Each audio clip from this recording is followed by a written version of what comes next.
pi is one of the most unusual numbers you'll ever come across. You might have known it as 22/7, but if it could be written so easily, why would I be saying it is an unusual number? Yeah, pi is not equals to 22/7. You are lied, but why were you lied? Why were you lied that pi is equals to 22/7?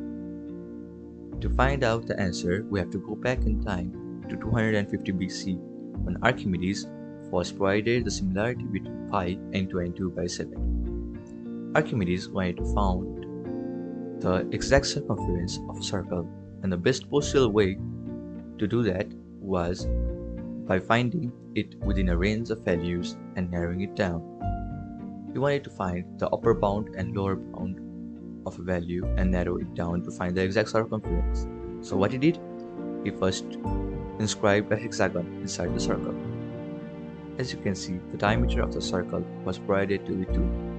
The circumference of the circle is equals to pi d. Now, you can see that the side length of the hexagon is equals to 1 and the perimeter of the hexagon equals to 6. Now, from the figure you can see that pi d, the circumference of the circle, is obviously greater than the perimeter of the hexagon, the inscribed hexagon. So pi d is greater than p. Pi is greater than p by d. Pi is greater than 6/2.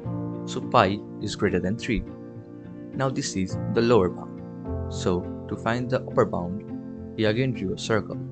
He circumscribed a hexagon outside it. In this case also, the diameter was equals to 2. The circumference of the circle was equals to pi d.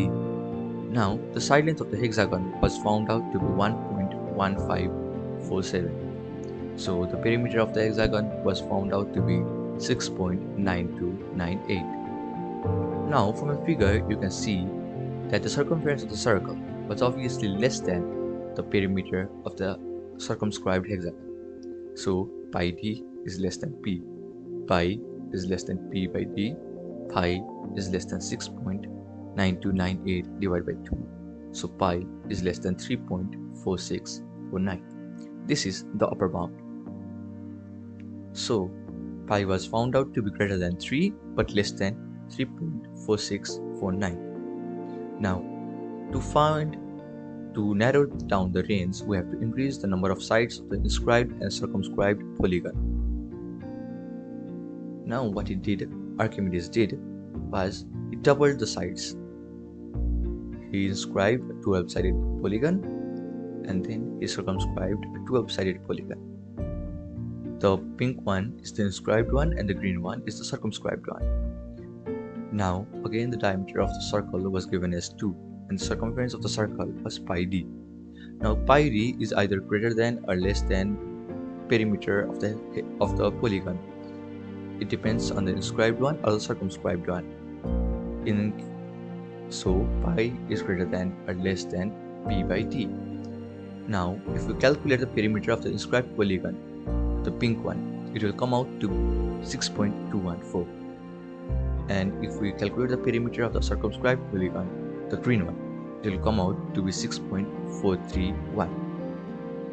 And as we already know, pi d is either greater than or lesser than p in our cases, and pi is greater than or less than p by d, and since we have diameter equals to 2, we have 6.214 divided by 2, which is equals to 3.104. So that is the lower bound, and then the upper bound is 6.431 divided by 2, that is 3.215.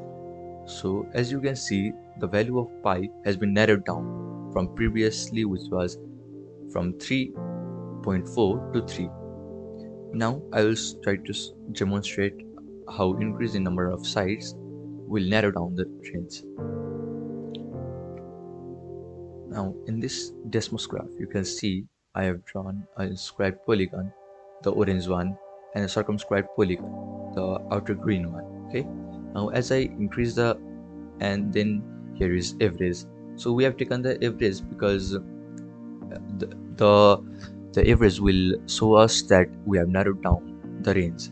Now as we increase the value of n, we have the exact value of pi over here, and then the approximate value, which is the value we calculate by average divided by 2, as we had already done.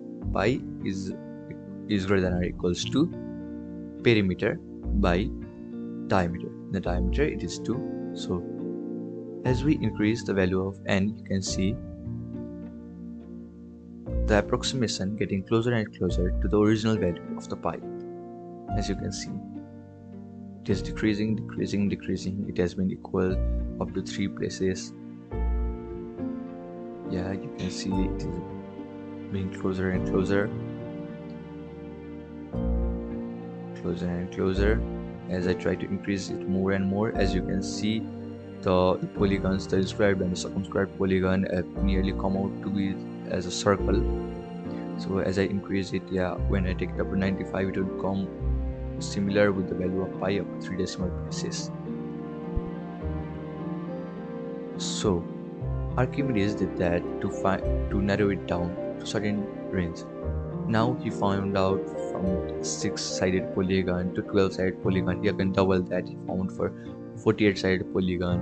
Then he again doubled down on it to find for 96-sided polygon.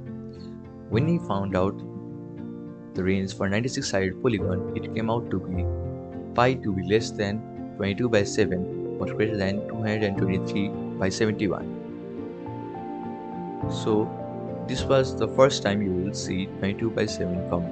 So we have calculated all the values in decimal, but Archimedes used fraction because in that time the decimal notation was not yet found. It was found 100 of years after Archimedes had found out. So he used to write in fraction.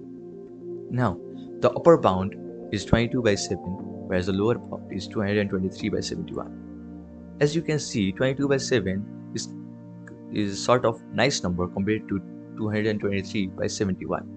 So then onwards we started to take pi as 22 by 7. Hope you got the concept.